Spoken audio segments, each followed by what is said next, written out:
Hello and welcome to this Arizona Capital Times Morning Scoop, the new age of water in Arizona. I'm your moderator, Steve Goldstein. We have a distinguished panel of panelists available to us, and they're with us this morning, here to answer my questions and hopefully yours as well as the hour goes by. The panelists in alphabetical order are Brenda Berman, General Manager of Central Arizona Project, Tom Bushotsky, Director of the Arizona Department of Water Resources, Sean Bradford, Head of U.S. Regulated Water for EPCOR, and Leslie Myers, Associate General Manager and Chief Water Resources and Service Executive for SRP. And as I mentioned, over the course of the hour, I'll be asking them questions about very, very deep subjects related to water in Arizona. We'll also be looking for your questions as well.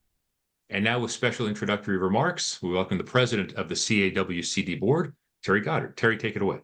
Thank you, Steve. Good morning and welcome to this year's Morning Scoop on Water.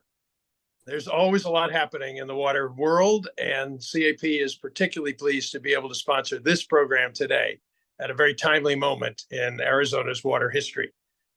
It's no surprise to any of us that water continues to be a focal point for Arizona. After all, water is life, and it is a key to our past and future economy. Last month, we found out that the lower Colorado River Basin will again be in a Tier 1 shortage for 2025. So not much has changed, it would seem, because that's the same condition we were in last year. But actually, there's been a tremendous amount of work behind the scenes to make sure that Lake Mead stayed at the level that would allow us to qualify for a Tier 1 shortage. And folks on this call and around the state of Arizona have done a great deal to conserve and to put water back into Lake Mead. And that over 900,000 acre feet actually were added by the state of Arizona, by various entities in Arizona, by people digging deep, and cities and tribes digging deep and making sure that we kept the lake at a stable level. Now that bought us some time, and that time is critical for what's happening now, which is the final stages of the discussions leading up to the revised guidelines. The 2007 guidelines expire in 2027, and we as the 7 basin states, Arizona and the other 6, have to come up with a new way of dividing the river. And that's really hard given that there's a shortage that everyone has acknowledged in this on this critical water supply for the state of Arizona and for all of the Rocky Mountain West. So it's time to hear more about what's happening right up to the moment in terms of the water world. Our CAP General Manager, Brenda Berman, and others on this expert panel will be providing the latest insights. So on behalf of the Central Arizona Water Conservation District, thank you for being here, and thank you for your interest in Arizona's water. It is our critical resource. Terry, thank you for those remarks, and thank you for joining us this morning.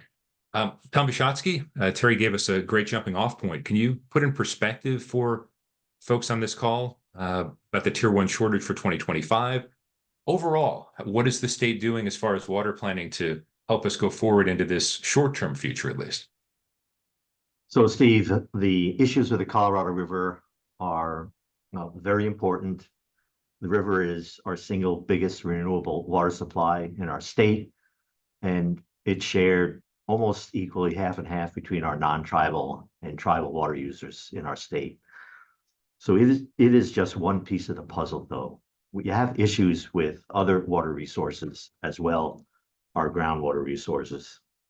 And so for me, the 4 main areas of policy that I am working on at the direction of Governor Hobbs, obviously is Colorado River, but also groundwater management outside of the currently managed areas, the active management areas, the Assured Water Supply Program, which requires 100 years of renewable water supply to build homes, and then tribal water rights settlements.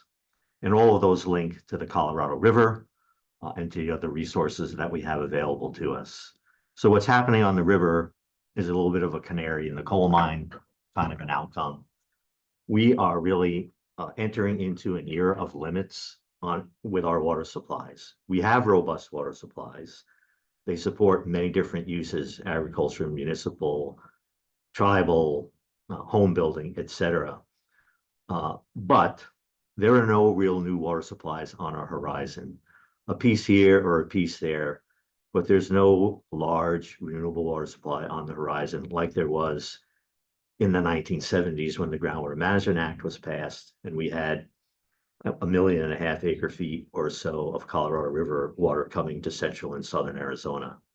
So we really need to start changing the way we think. We need to become more cognizant of conserving water and becoming more efficient in all our water use sectors. And there's going to be some tough policy decisions by our elected officials in terms of how we deploy our existing water resources, some that are underutilized and some that are being used and might change how they're being used from one type of use to another. Thanks. Those are huge topics. I hope we can get to all of them in the course of this hour. But I want to make sure we get all the panelists involved early. So Brenda, let me ask you, as Tom said, there are going to be major decisions that need to be made, but yes, this is, I suppose, the tier 1 status. People haven't had a lot of time to get used to that, but a little bit. How have the water providers and consumers been dealing with it so far? And then can we talk a little about how conservation has been affected over the last year or two? Sure. I think Tom started us off great. We are in a tier 1 shortage. We are in 2024. It looks like we will be in 2025. 2 years ago, we thought we were near crisis, like the elevations in Lake Mead and Lake Powell were dropping, and we had very low runoff, very poor hydrology for a couple of years in a row. But we came together in the lower basin, we came together in Arizona, and we made a plan to do massive conservation. And with a lot of help from the United States as well, that's what we did. In 2023, Arizonans conserved about 900,000 acre feet. And some of that was mandatory, about 592,000 of it was mandatory, and it hurt and it caused pain, particularly in Pinal County and agriculture. But also in other parts of the CAP system. But so many different people stepped up, the municipalities, the cities, some on river, industry, everyone stepped up to say, hey, I can put water towards this program, I can help protect the river. And our idea there was to stabilize the Colorado River through 2026, because the rules we're living under expire at the end of 2026. And Tom, as the lead for the state, we have been in there negotiating what will our future look like, as Terry Goddard kind of spoke about to start with. So we are in a very stable position. We expected a tier 1 shortage in 2025. We're ready for it. It doesn't mean it doesn't cause pain, but we were expecting it. So we're planning for it. Our users are planning for it.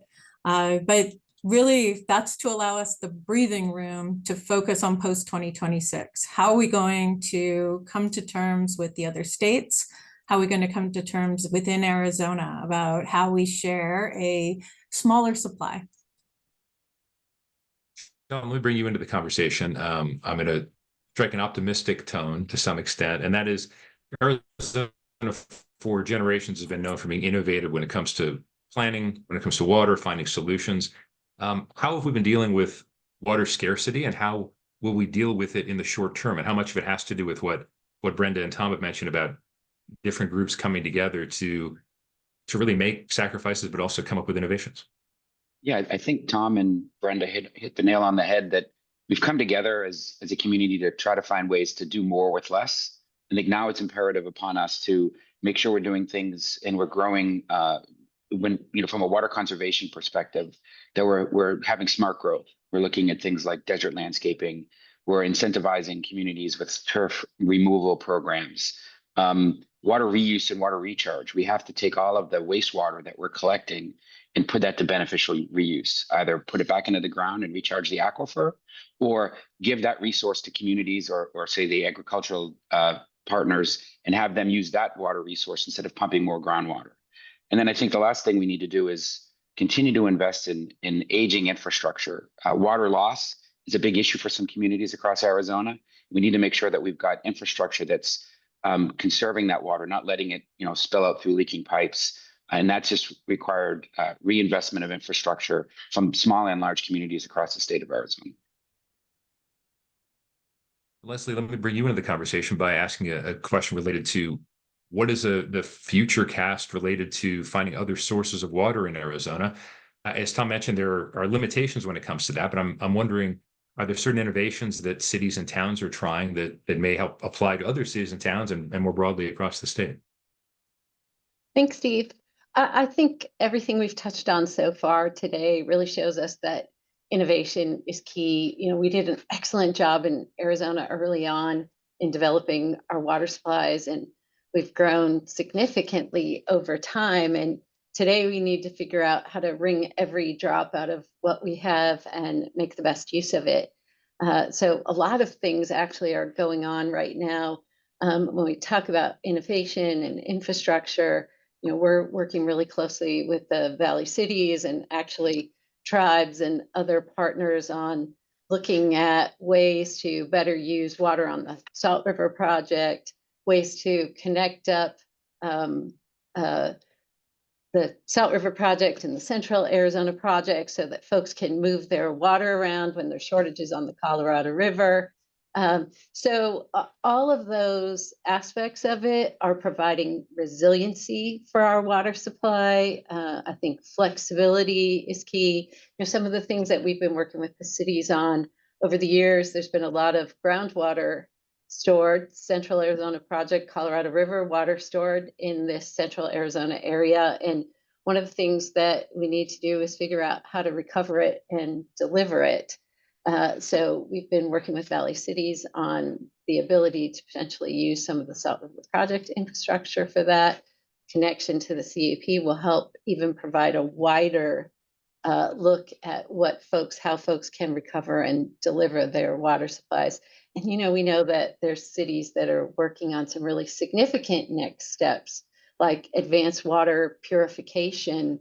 And when I say significant, I mean large and expensive, and things that we haven't really stepped into so much here in Arizona. So we're just beginning to tip our toes in that. And of course, there's a lot more, but you know, I think that's a really, really big effort that's going on right now.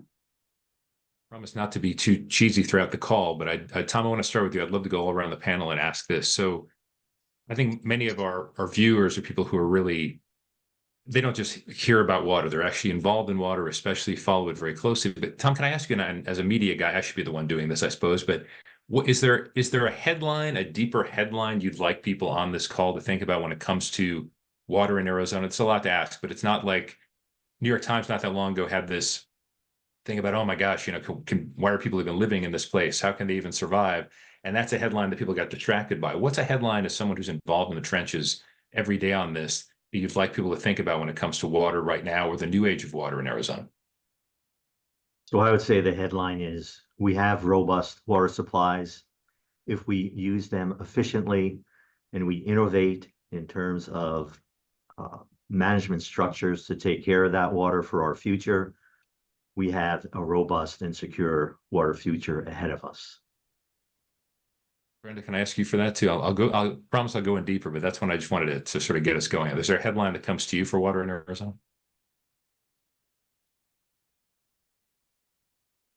We still have you muted, Brenda. That's okay. There you go.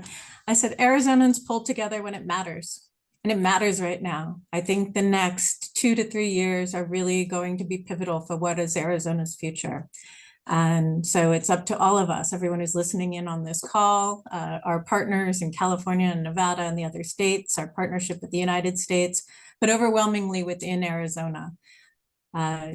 We all need to be thinking about our water use. How can we live with less? How can we help others adjust to living with less? That is what we need to do in the next 2 and 3 years.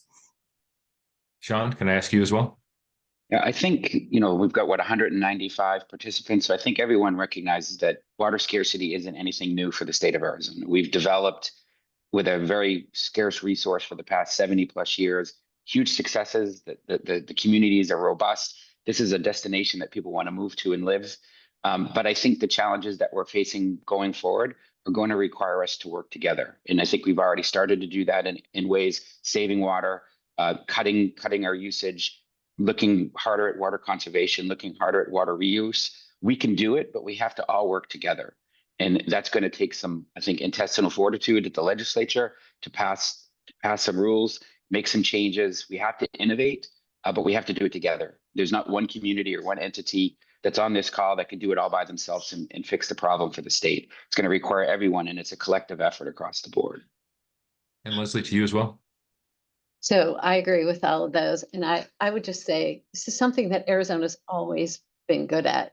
You know, we developed a water supply, and we had farmers in the Salt River Valley put up their lands as collateral before Arizona was even a state. We were innovative with the Groundwater Management Act in 1980. I just feel like there's so many things that we've done, and we've done really well, and it's hard. We were the first states to enter into water rights negotiations and settle with tribes, and it is hard. We live in a place where we get very little rainfall, and our access to water over time can be very intermittent. But I think it's something that we should wear as a badge of honor in Arizona, that we're very good at, and we do know that we have to work together. And while it seems that the road is rough sometimes, we are always, always moving forward. Let me go to you on groundwater. You mentioned that in your opening remarks. And first of all, I want people to understand what groundwater is and how important it's been to the water supply in the state. But what's the level of concern as far as certain communities' use of groundwater?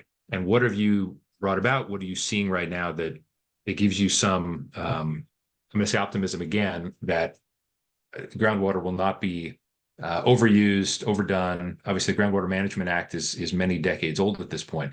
Can you give us some thoughts on groundwater, please? So Steve, statewide, our demand is met by about just over 40% by groundwater.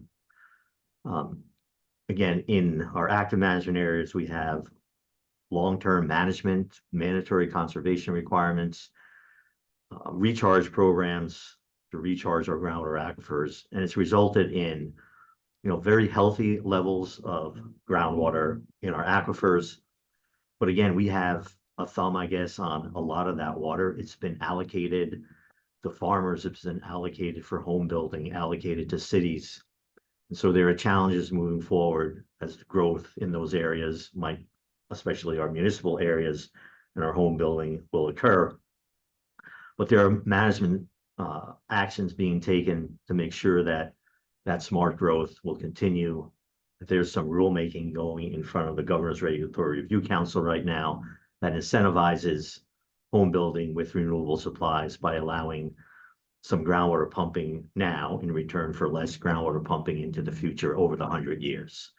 Where we're also seeing some challenges is outside of our managed areas in quote unquote rural Arizona, where stakeholders in those areas are concerned about the long-term viability of their groundwater resources.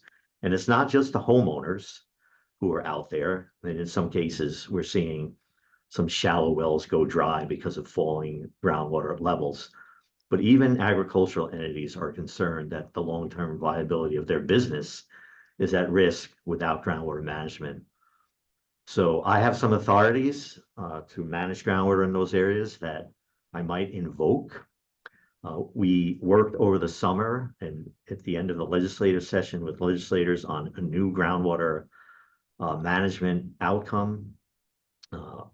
We didn't get that over the finish line. Those talks, I think, will continue. There's some real innovation tied to that, incentivizing more efficient groundwater use in some of those areas rather than just making it purely regulatory. So I'm optimistic that either through my existing authorities or through new authorities, we can tailor groundwater management to these areas that don't have any. In many of those areas, most of those areas, there's no reporting of their water use to me. We don't even have reported data to make our management decisions upon. And so some of those things have to change. Some of those things will change moving forward. We've seen the value of active management in our active management areas. Again, the benefits to the aquifer in those areas is documented. And we can do the same thing in areas outside of our current active management areas. How important is it for you to have some kind of authority like that to invoke if there are situations where it's needed? So I have a couple of different authorities now. In some cases, they may not be flexible enough to tailor them to the needs in rural Arizona, which are very unique. In most cases, those areas have no renewable water supplies. Groundwater is their only source.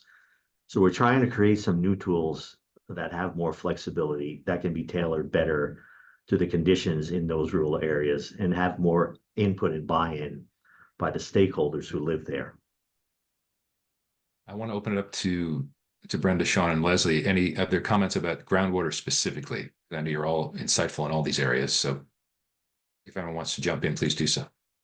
Sean, I see Well, your mic's open. yeah. Go ahead, Tim. Well, for the communities we work with across the state, groundwater is an ingredient in the growth formula, but we have to work together to diversify our portfolios. Again, water reuse, other renewable resources have to be part of the equation when we're talking about funding future growth. It can't be on the back of groundwater supplies only. That's just not a sustainable solution. So it's really getting innovative with technology, getting innovative with these various communities, farming partners. We work with agricultural districts on exchanges and various ways that we can stretch the water resources that we have to meet all of this future growth that we want to see happen across the state of Arizona. Leslie, Brenda, any comments on that? Sure, I'll jump in maybe in a more general way.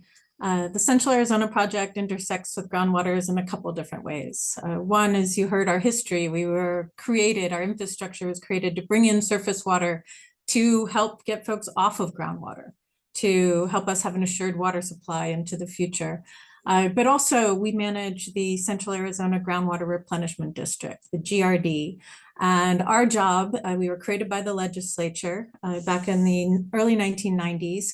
And the GRD is there so that communities, whether large water providers or smaller home developments, can come to the GRD. And if they're using groundwater, they have a responsibility to replenish that water in most cases under Arizona law. And they can come to the GRD and we will go out and find the water to replenish with. And so we've been doing that very successfully for decades now. But we have relied on a lot of surface water, and we know we have less than we did in the past. GRD by law creates a new 10-year plan every 10 years, and we're coming up on that. We'll be submitting it to Tom and the Department of Water Resources in a couple months here.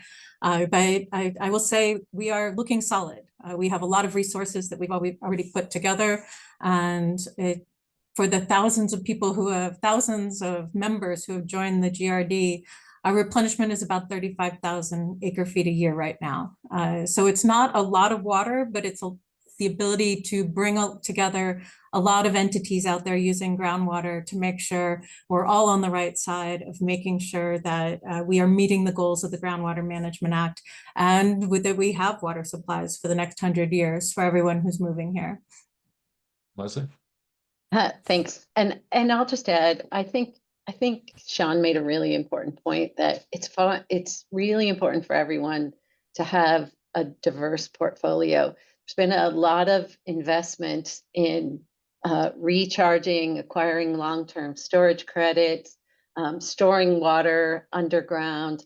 You know, at Salt River Project, we actually conjunctively we have access to our reservoir system, but then we have 277 wells. So we manage that every day for our water users. And I feel like we do that throughout the state of Arizona. And so we can't just look at one aspect of our supply. We have to look at it all holistically and address it appropriately.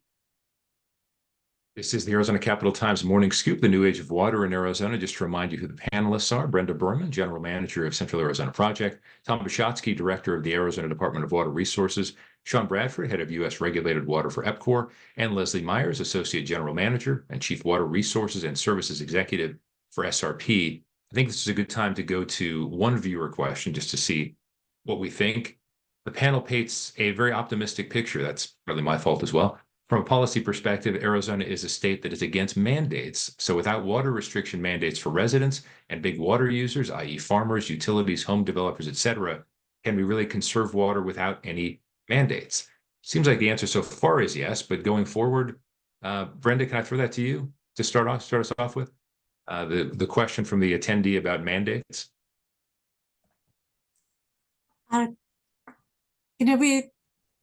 guess it depends how you look at it. I mean, the Groundwater Management Act laid out very specific things that needed to happen. I guess you could call those mandates, but it also called for the discretion to understand, like, what position are we in? Where are we? I think what we've shown in Arizona is what was very important 2 years ago when we created WIFA. Like, we actually said we're going to invest in our own state and our own water infrastructure. I think you're seeing that across the valley and in Tucson and in rural areas. Like, it's time to invest in our infrastructure. I think having that redundancy that Leslie Myers talked about, having the infrastructure that can move water in Arizona, maybe having the laws that allow us to move water, maybe in an easier way across systems and between users when it's needed. I think that's what we need to find. We need to find the ability to take those robust water supplies and get them where they need to be in times of very bad drought. And in other times, they should probably stay where they are. But I think we have access to water supplies out there. We have Colorado River, we have groundwater, we have agriculture water that has been converted. There is tribal water that is used both on the homeland and has been leased to many parties or put underground.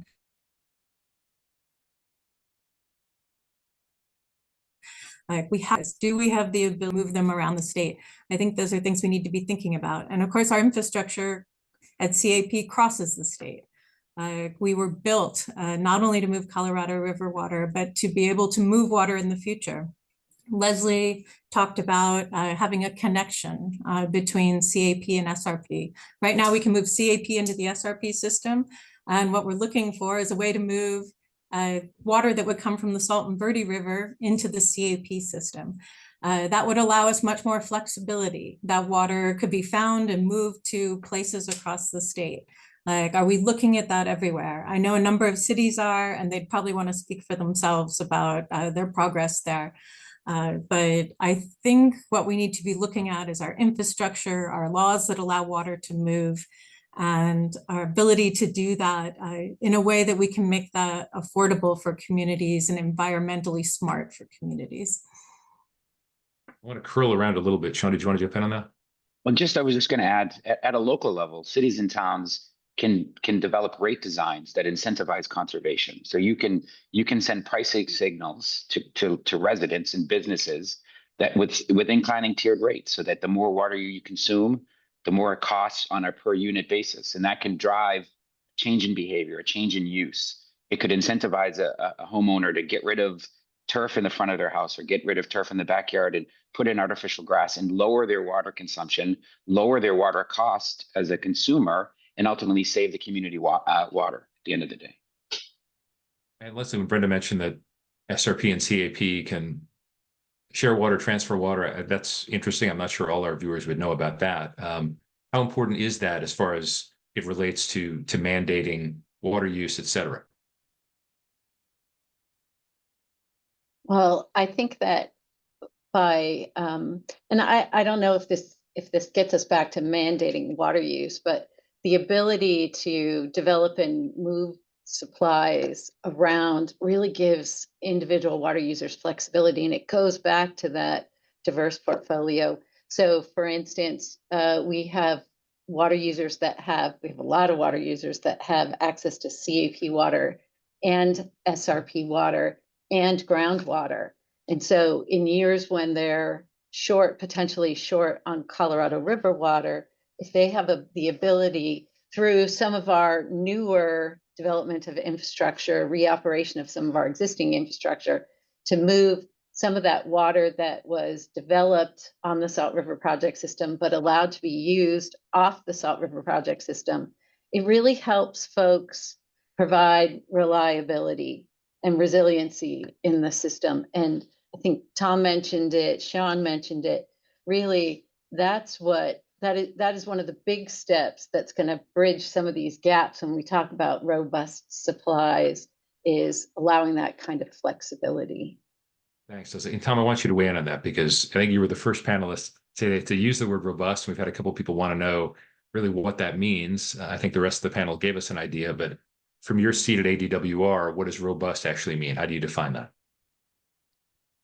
So I think in a simple way, it means that we have more water supplies available to us than we have demand for that water. And we have that now, and in a way we have that into the future, depending on what water use sector you're looking at.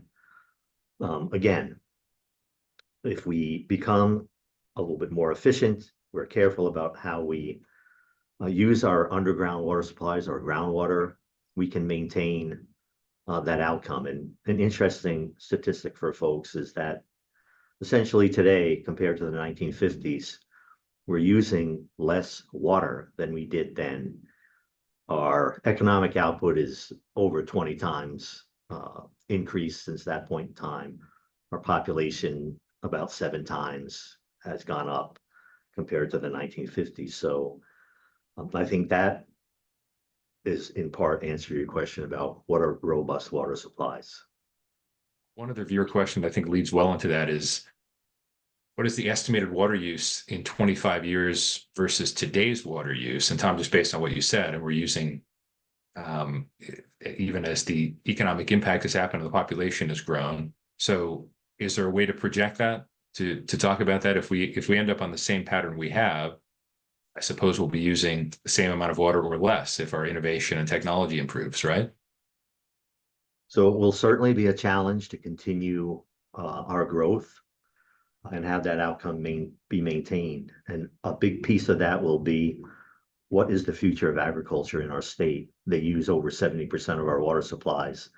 And if you transfer agricultural land or change agricultural land to some other use, there will be decreases in use. We actually worked over the summer on some legislation that would allow for incentivizing home building on former agricultural land. And there are definitely savings over the long term in the water supplies if that incentivized program can actually be put together. We're still discussing how that would work down in the very weedy weeds, so I won't get into that. In terms of what our projected demand is out in 25 years, I don't know that number off the top of my head. I wouldn't mind asking the panel though about that, how challenging that is to project so far ahead, and how much that even factors into what we're thinking. I don't know if any of you would mind dipping your toe in the water on that, just to think about in the big picture of water in a place like Arizona, which, as we talked about, has been innovative, but is being affected by climate change, et cetera, in terms of temperatures and how much water we use. How difficult, how far ahead can you even project? I know it's maybe an unfair question, but just for sake of conversation. Anyone weigh in on that for a second or two? I bet we all have something to say there, but I'll talk about the Colorado River. You know, the Colorado River, certainly with California, Nevada, and Arizona, the main stem is very much controlled by the federal government. And when we're trying to learn from what we've done the last 20 years. And what we've learned the last 20 years is you can't rely on just looking at past hydrology to figure out where you're going to be. You need to find new tools to plan ahead about what could climate change do to you, what could further drought do to us. And they're doing that. There is a very large effort to look at what are our possible futures. And that doesn't mean we know what the possible futures are. It just means we're looking at a much wider range of what possible futures could be. And that's our job as water managers, right? Our job is to look forward. And if there's even a 5% chance of something's going to happen, you need to prepare for that 5% of what that could happen. But you also need to know, like, okay, where should our main investments go? Where does it seem more likely our future will be? I think the last 20 years has taught us, at least on the Colorado River, that everything we predicted, we didn't know enough. We learned more. It was much drier than any of us predicted 20 years ago or even 10 years ago. That is something we've adjusted to. I think we've adjusted to it very well. We need to look at a more long-term adjustment to understand what's coming for our future. But we are looking at what are the modern tools you can use? What are the different ideas about climate change and drought and what's possible, including wetter times and much drier times. But use all the tools we have out there. So Steve, can I jump in? Yes, please, Tom. Yeah. Folks need to know that in 2022, the state legislature charged my department with looking at each groundwater basin in our state, 51 groundwater basins, I think the number is, or 52. But looking at supply and demand projections in each one of those basins. So over a 5-year period, we have to look at every basin. So we published the first tranche last year. We'll publish the next tranche the end of this calendar year, and it will just keep rotating around. The last major effort to look at statewide projections, supply and demand, was out of some 2010 legislation, and I think DWR published a report around 2012 or so. So obviously that's pretty outdated, but that charge was given to us at the time the Water Infrastructure Finance Authority was expanded. Brenda referred to that earlier, and one of the charges of that new organization is to look at augmenting the water supplies of the state from sources outside of our state. And because of that, the legislature also wanted us to look at what might our demand needs be compared to our supplies out into the future. So that's an ongoing process that we will be working on and publishing each, different groundwater basins every year. Obviously, we can't do all 50 plus each year, so we have to do it in tranches. But that information is available on the Arizona Department of Water Resources website. Thanks, Tom. And Leslie, would you weigh in on that? Just how looking ahead, projecting? I will, and then I'm going to throw it to Sean because I think what I'm going to say is I actually worked in planning for many years around in Arizona, and of course we can look into the future and estimate demands based on potential growth, all kinds of scenarios that we can develop and input that we can put into those plans. It is, I believe, how water users plan their next step. They plan on what they're going to invest in, how they're going to develop, use their existing water supplies, develop new water supplies. Probably leads to looking into residential growth, commercial and industrial growth, all of those sorts of things. So the answer is, of course we can, and we have folks that are doing it all the time at the ground level. We've seen cities, and I'm sure Sean can tell us, that have increased water rates pretty significantly in the last couple of years in anticipation of new projects. Some of them are a small next step and some of them are really big next steps. But there are folks, if we sound positive, it's because people are working on that all the time, every day. And, we have the privilege of participating in that, but I really want to assure folks that there's a smart plan being developed.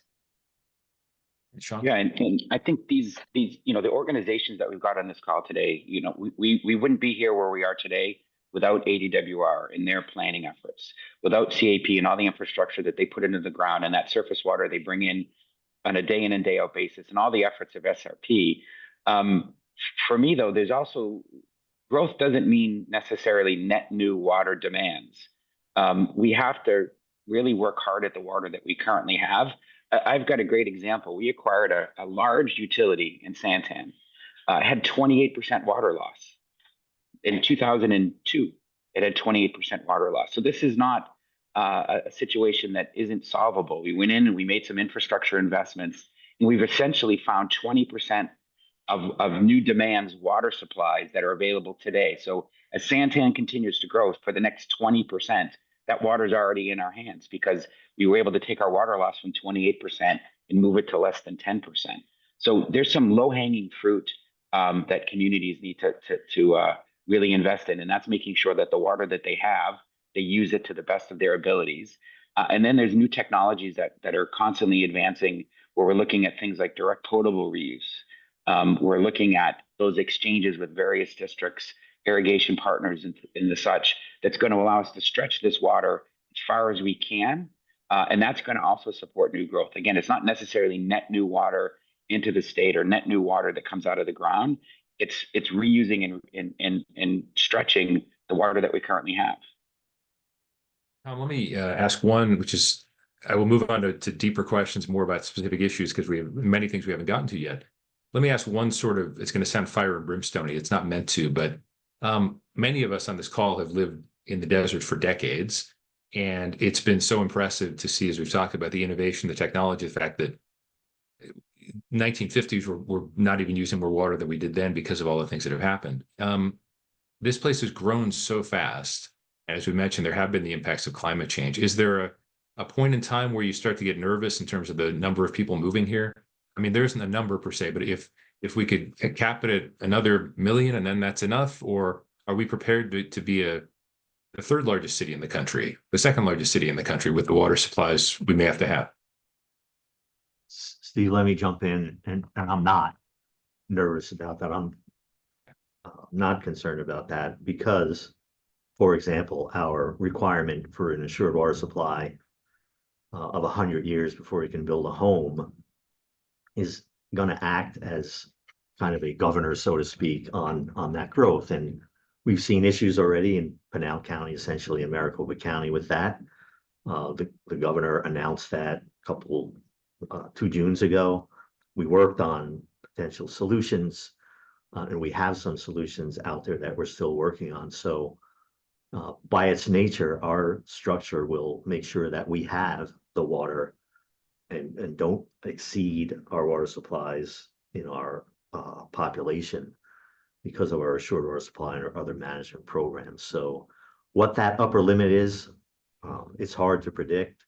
Again, it's about choices that can be made. Agriculture is hugely important in our state, but they use a lot of water, and if agriculture turns to homes, that's one outcome.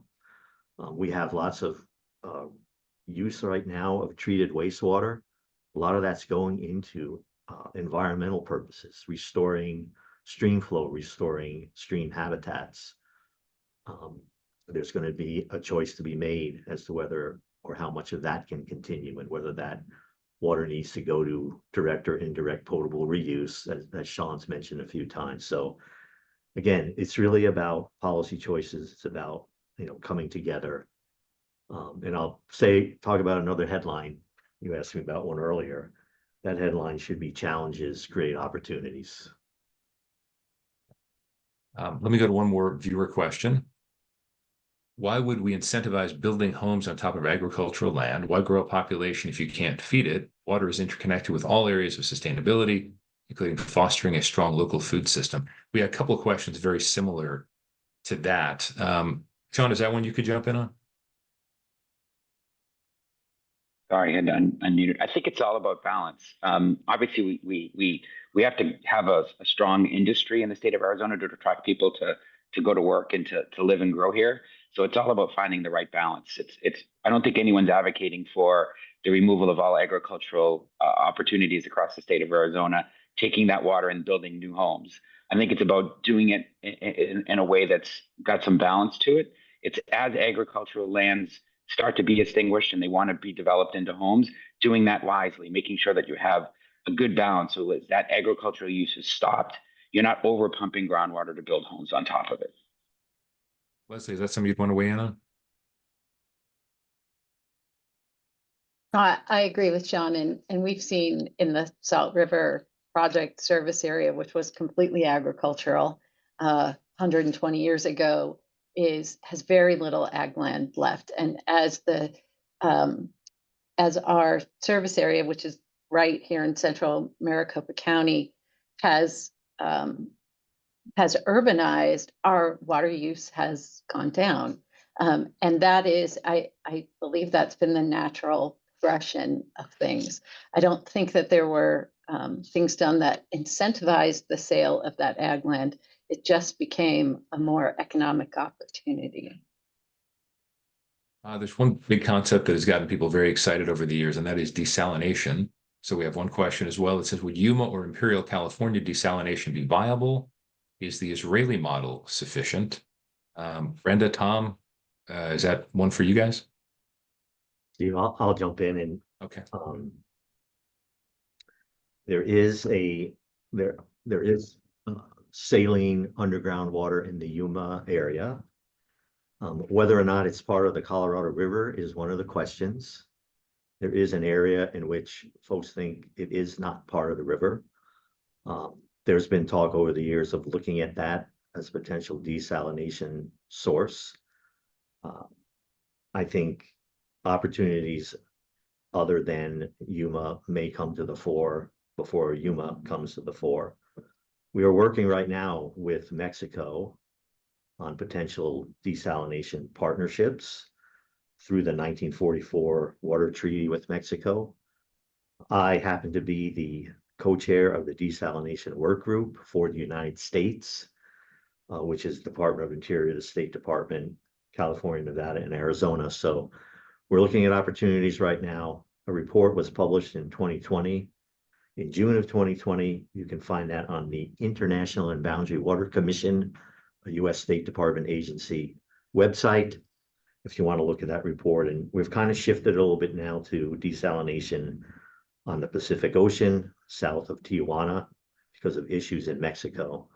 But there's some promise there. There's promise in other places with Mexico.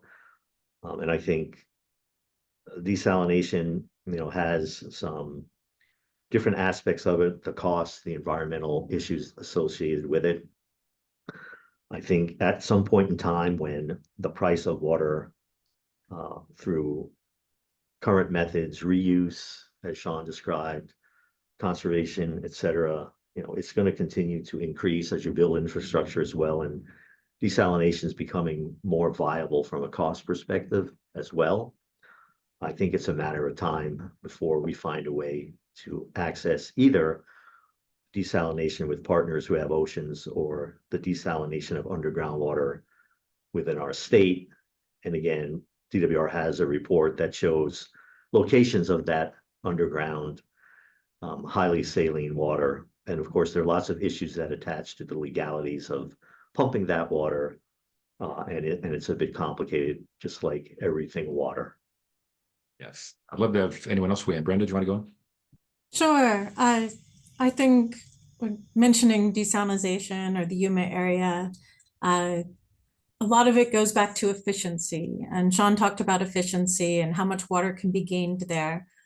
Well, we are very strong partners in Arizona, the United States, with Mexico on water. We have been for over a decade, and that's a very important partnership. But the United States has always made its treaty obligation to Mexico. It has never failed to that on the Colorado River. But last year, we sent over 170,000 acre feet of extra water above what was needed in the treaty to Mexico, just because either it was salty, so we didn't want to send it down the regular channel, or it rained and we couldn't capture it. There are so many efficiencies we could gain just on the lower Colorado River. When you think that the United States was paying people hundreds of dollars per acre foot last year and this year, and yet we let 170,000 just go. The Yuma desalting plant could be part of that answer. So could fixing some other infrastructure or building some other infrastructure in the lower Colorado. We need to be looking at everything. And that is like a major hole and inefficiency that needs plugging.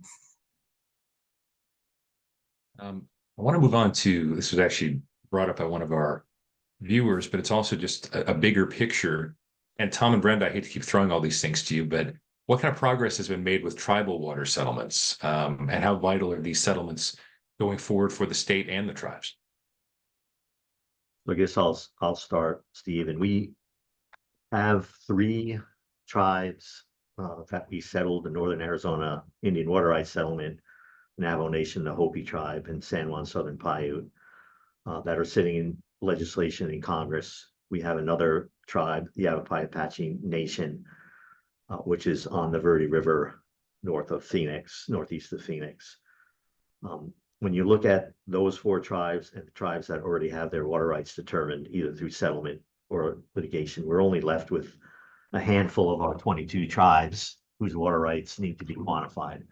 So it is very important that we continue to work on quantifying the tribal water rights for those tribes who haven't yet had that quantified, in getting these settlements through Congress for those 4 tribes that are in front of Congress right now. And of course, there are non-tribal parties involved in all of these settlements, the neighbors around the Indian reservations, the tribal lands that kind of also are using the same water supplies. It's very important that we find collaborative ways. That's been a theme of this discussion today, between the tribal and non-tribal folks, to make these settlements occur and actually create outcomes in which the tribes can put their water to use, which is one of the keys of moving it through Congress, as Congress funds infrastructure as part of these settlements. Back to the very first topic about Colorado River and how it's impacting our water management structures. These new tribal settlements that are in front of Congress right now have no low priority CAP water as water supplies for the tribes.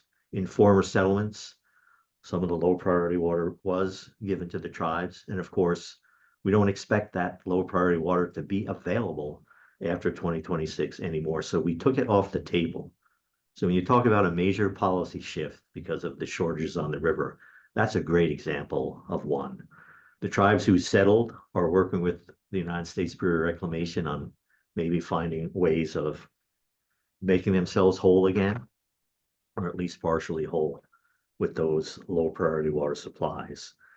So again, everything is connected in the water world. When we push the balloon on one end, it pops out on the other end. But those are great examples of how all of these things fit together. And again, it's a high priority for us to make the tribes whole and to honor their longstanding time immemorial water rights, because they've been here, before the non-tribal folks came. So high priority for us, moving forward with some really important settlements. The Navajo Nation has some of the biggest claims to the Colorado River that are still out there. And these settlements create certainty for the tribes, but certainty for the non-tribal members as well, especially in situations where non-tribal folks have been relying on water that now is going to be used by the tribes. And Leslie, Sean, any comments on that? I'll jump in. This is probably a good question because Sean, I'm not sure your background, apologize for that, but Tom, Leslie, and I have been working our whole careers on tribal settlements. We have, in our various jobs in the past, been committed to finding settlement with Arizona tribes, and it works. It is the smartest way to move forward to create stability for tribal communities, for their neighbors, to find infrastructure funding. As CAP, we have been part of the settlements that Tom just spoke of that are in Congress, and we're hoping move forward quickly. But they represent Arizonans and the United States, and those communities coming together and saying, like, we need to settle this. They need to know what their future is, what their supplies are, what their infrastructure can be, what their investments can be. And same thing with non-tribal members. We have shown in Arizona that tribal settlements work. They work for the communities and they work for their neighbors. So this is something, I think, when you talk about Arizonans coming together, if you look at our congressional delegation, it's across the board that we are supporting these settlements, right? It doesn't matter what side you're on, and it doesn't matter what side you're on in the state. Tribal settlements are smart. Of course, they need to be done in a smart way, but I think we've proved we can do that. So CAP certainly supports the northern settlements with the Navajo, Hopi, and Southern San Juan Paiute, and with the Yavapai Apache Nation. In fact, we just voted on that last week. So we are hoping that moves forward quickly. Let me get into our last few minutes. Leslie, I'm going to start with you, though. Obviously, everyone should jump in on this. Tom had alluded to how the 2024 legislative session went as it relates to water. Obviously, it's a major priority for state leaders, and as Brenda referred to, going into the 2025 legislative session, I'd love to get everyone on the panel just briefly to talk about what their expectations are for that and how important that session is Obviously, we don't know what the makeup of the legislature will be yet. But if in fact it is a bipartisan or nonpartisan issue, maybe that won't matter. But Leslie, what are you looking for to see potentially some progress at the legislature in 2025 on water? Thanks, Steve. And I'll go quick so we can give other folks a chance to weigh in on this too. But ultimately, there were 130 bills, proposed water-related bills in 2024, and very few of them made their way through and were enacted. So we from Salt River Project as a water and power utility, we're not just a water provider, we're a rural water user. We use water for the development of our power. So we really want some surety, especially on the rural water aspects that Tom was talking about earlier. Same with work within the AMA. So it's really, really important to us on all fronts. And we're really hopeful that things will be a little bit more straightforward next year and we can get some things over the finish line. John, did you have any thoughts on that before I go to Brenda and Tom? Yeah, ag to urban is a focus for us heading into the next legislative session. We need to get some surety for our developments in the West Valley and Pinell County. And I think it's going to be imperative that the legislature work hard and get a bill that can get through both sides and get to the governor's desk and get signed. I think ag to urban is our primary focus heading into 2025. Brenda? As Leslie said, it was a legislative session to beat all legislative sessions on water. And our team and our board, I think, did a fabulous job of working with all the different partners.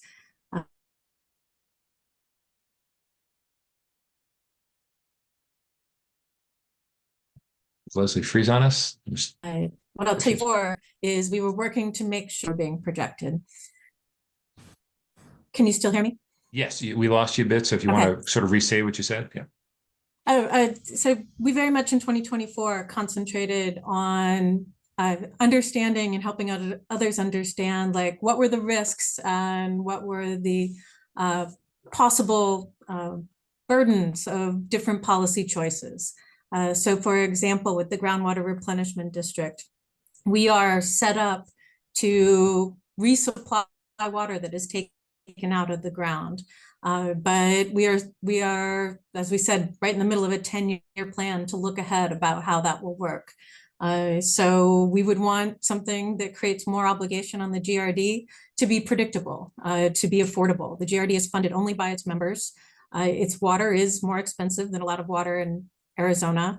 If there's going to be more obligation from the groundwater replenishment district, we can be ready for it, but it has to be in a predictable way and in a way that's affordable for the people who are already members. And Tom, 2025 legislative session, thoughts on that? So two of our priorities are already discussed, rural groundwater management and conversion of agricultural land to homes. But one thing to keep in mind, and I'm not sure it will come in the 25 session, it might, in terms of Colorado River agreements to manage the river post 2026. In certain situations, if the state signs on to an agreement through me, the Department of Water Resources Director, I could need legislative approval. That happened in January of 2019 with the drought contingency plan. It's possible agreement might come to the fore in the 2025 session, more likely in the 2026 session. But keeping the legislature in the loop in terms of the Colorado negotiations is a very important piece of what I do with the help of Brenda. We regularly speak to the legislative leadership about the status of the discussions with our collaborators and partners in the other states and with the United States. So a little something that happens more behind the scenes, but it's all with the purpose of when it becomes necessary for me to go to the legislature to get approval, that we can hit that ground running. Our hours rapidly coming to a close. We have about a minute left. And so this is just me wanting to throw in something. As an Arizona history buff to some extent, there's a photo, and I'm going to mix my metaphors here or mix up the people in it, but Mo Udall, Carl Hayden, Paul Fannin, Barry Goldwater, for people who've not lived here 1,000 years. This was a mix of Democrats and Republicans. And Brenda, you talked about maybe the congressional delegation when it came to certainly tribal rights, that there is a coming together. Have we reached a point here where even though we hear about how divided we are, that water at least is an issue that our leaders, our lawmakers can come up with something to, Tom, Brenda, all the folks on this call working on, that they can come together and not have it be just about petty politics? To end on an optimistic note, I suppose. So I think I would say it that like our politics works best when our policy makers work best. If we can come together as communities, say in the Valley and in Southern Arizona, and with the on-river communities such as Yuma and the Colorado River Indian tribes, if we bring a good solution to our politicians, to our legislators, then that's going to move forward. We've shown that in Congress, we've shown that in Arizona.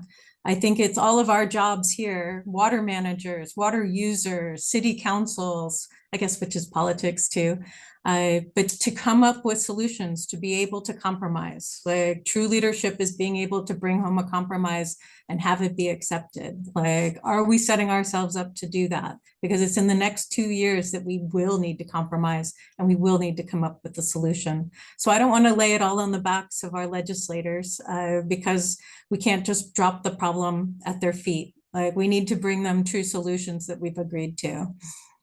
I've already run us too long, but if anyone wants to chime in for 20 seconds or so. Tom, you want to I'll go? just say it's really important for the people that are on this webinar with us to reach out to their elected officials to say, we need to do this. They need to hear the support of their constituents, especially when the choices are really difficult. Leslie, Sean, we have a few seconds left. Okay. And Terry Goddard, I see the president of the CAWCD board stayed with us the whole time. Terry, did you have any final comments, any remarks before we wrap up? Thank you, Steve. I think we touched on just about everything, but what your question implies is the rich history that Arizona has of bipartisan leadership on water issues. And that's something that served us very well over the last century. And hopefully that will continue through the very difficult decisions that are being made now that have been described so well on this webinar. So thanks a lot. Terry, thanks so much. And thank you to our panelists, Brenda Berman, General Manager of Central Arizona Project, Tom Bishotsky, Director of the Arizona Department of Water Resources, Sean Bradford, Head of U.S. Regulated Water for EPCOR, Leslie Myers, Associate General Manager and Chief Water Resources and Services Executive for SRP. Thank all of you for viewing this webinar. We appreciate your time very much. Arizona Capital Times Morning Scoop, the new age of water in Arizona.